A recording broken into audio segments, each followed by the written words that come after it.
In the entertainment business, the public image of a celebrity is a very important asset and is big business.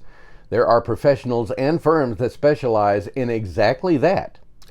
This, however, isn't the story about a professional public image manager, but rather the serendipitous story of a celebrity image maker who was an optometrist.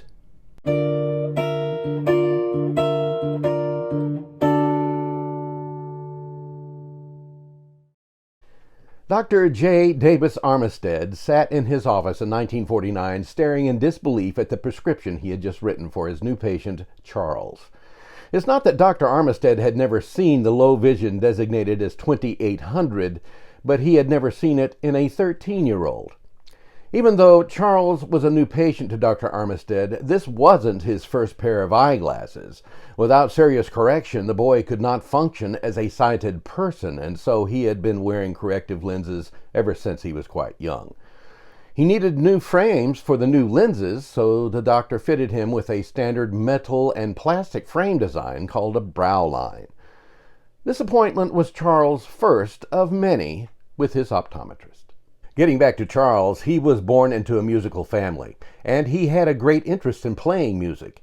He discovered the guitar as a result of his brother returning with a guitar in tow from his tour of duty in World War II. Charles began to learn the guitar, and he was quite good at it, and even began to perform in public, first for small events, and gradually, by his 17th birthday, attaining enough local status to be invited to play at events rather than having to ask to play there.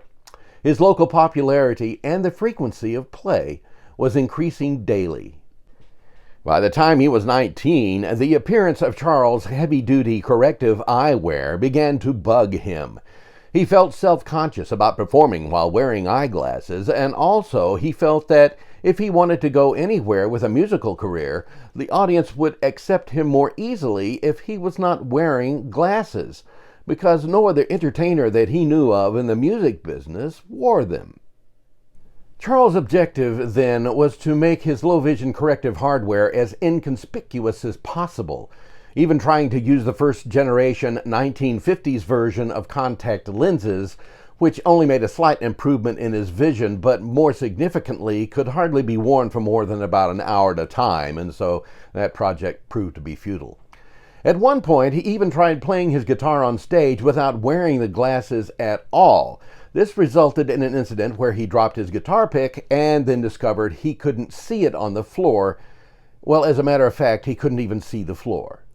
So, at the age of 19, Charles made an appointment with his optometrist, Dr. Armistead, specifically this time to help him find a less conspicuous pair of eyeglasses. The doctor wasn't sure if he could find exactly what Charles was looking for. After all, the heavy lenses demanded a certain amount of support from the frame. He told Charles he would see what he could find, and they parted ways for the day. Some time later, Dr. Armistead was watching TV and came upon the Phil Silvers show. He noted that Silvers, as the flamboyant Sergeant Ernest Bilko, was wearing extremely prominent eyeglasses, but they were not objectionable at all. In fact, they not only complemented the shape of his face, but projected his personality. This sparked an idea when he awoke the next morning. The doctor thought, "This is what my patient needs. Not less conspicuous glasses, but rather, why not very bold ones? Just like Phil Silvers wears. They might even define his image on stage." Eyeglass frames like this were not particularly popular in the U.S. at the time, and so there were few from which to choose.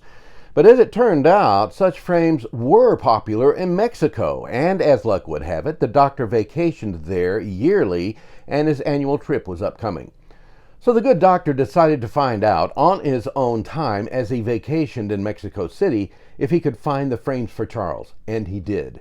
He found two pair made by a company called Feosa, a solid black one and a tortoiseshell design, either of which he felt would complement the shape of Charles' face.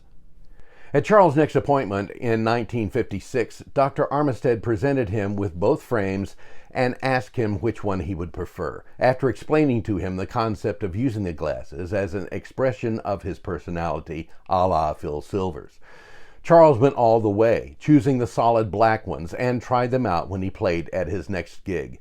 He was delighted, both with the clarity of his vision and his newfound confidence of using the glasses as an extension of his personality. Although he kept a pair of the less conspicuous ones in reserve and still wore them occasionally, he liked the solid framed black ones, and that's what he wore most often from that time forward. Charles didn't have many more visits with Dr. Armistead. It's not because he didn't want to, it was because Charles was getting very busy with his music career. You see, the rock and roll pioneer Charles Hardin Holly, who was known to his family, friends, and colleagues by the name his mom had given him as a child, Buddy, sporting the boldly framed eyeglasses, had his public image thanks to his optometrist.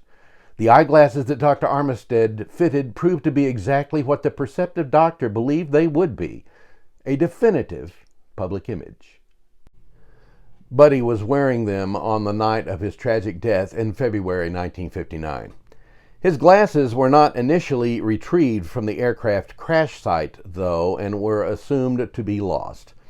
However, the farmer who owned the field found them without the lenses the next April, along with a watch and a band and a pair of dice, all of which were returned to the Holly family.